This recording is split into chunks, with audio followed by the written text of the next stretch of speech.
Say good morning. Like crazy dogs. Well, y'all, between being out of town and, you know, Christmas having just happened a couple days ago, my house and my yard are an utter disaster. And I have so much to do to get cleaned up, especially for the big party coming up.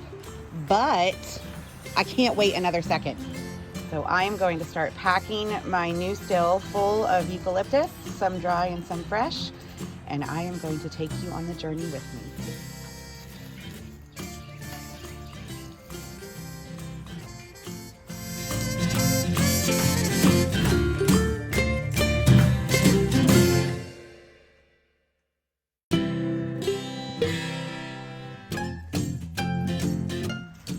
Well, I have used every possible part of the fresh and dried washed eucalyptus that I have up at the house. So it's time to head out and get some more fresh because I barely made a dent in that bucket and I want it really, really densely packed to get the most out of the time that it's going to take to boil it down and cool it and do the things that you do to make hydrosol and oil. So I'm gonna go find some stuff to lop off, and here we go.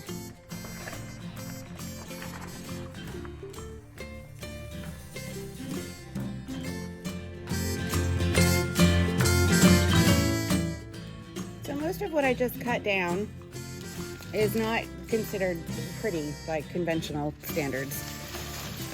Also, it belonged to a few trees that have very long and spindly trunks, and their tops were getting a little bit too heavy, so they were bending over already.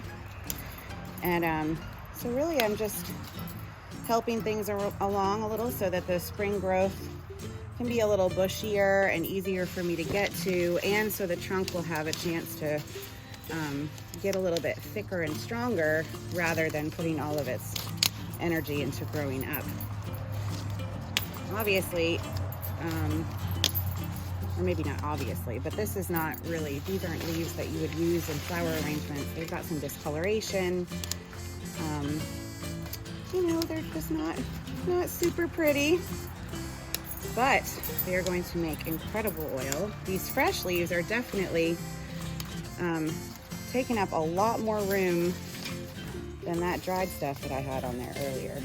You see on here, there are some very young shoots. I'm gonna use this whole entire thing because actually those smell so strong of eucalyptus. Strongly of eucalyptus, you know what I'm saying.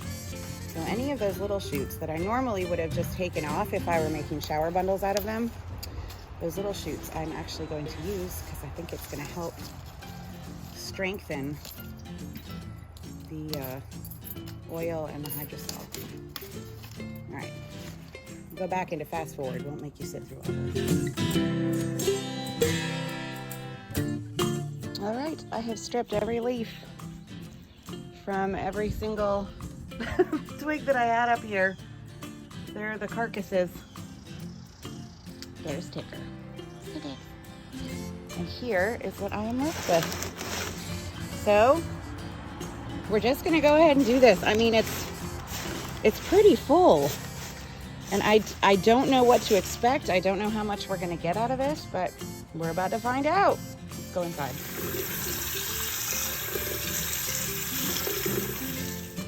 All right, here I'm simply going to connect this is my condenser. I'm gonna connect my condenser to the lid with the clever use of screws. These little rubber washers, just to make sure that steam doesn't escape where it's not supposed to.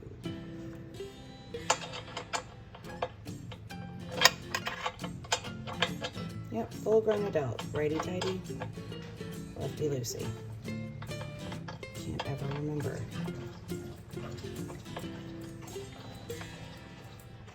I think I got it, folks. I think I've got it. We're just gonna hand tighten that, basically. All right, ready to go.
Here we are back in the kitchen, which is completely torn apart because I inadvertently washed the entire kitchen. Not only the floor, but also the stove and these drawers right here, because you know what? The water intake and water output that come from the condenser right here are much more important than I initially had thought and a little harder to control. So I had a bit of a flooding issue at one point and it was a little difficult to keep up with. But here, this is what I ended up with. This is the first Pyrex that I used. You can see right here, the hydrosol on the bottom and the oil has floated to the top. It's not a lot, folks. I'm gonna use a syringe and a needle to get that out with. Here's the second batch that I did. So I got a total of what, 4 or 5, about 6 cups. And I will tell you what I'm going to do with the hydrosol later, because that's exciting. I will be selling that. And of course, I will be extracting and selling the oil. It smells incredible in here. Thank you so much for coming along with me today. We've got some more videos coming for you tomorrow and you don't want to miss them. So from Carolina Eucalyptus for the day, goodbye and I hope you have a great one.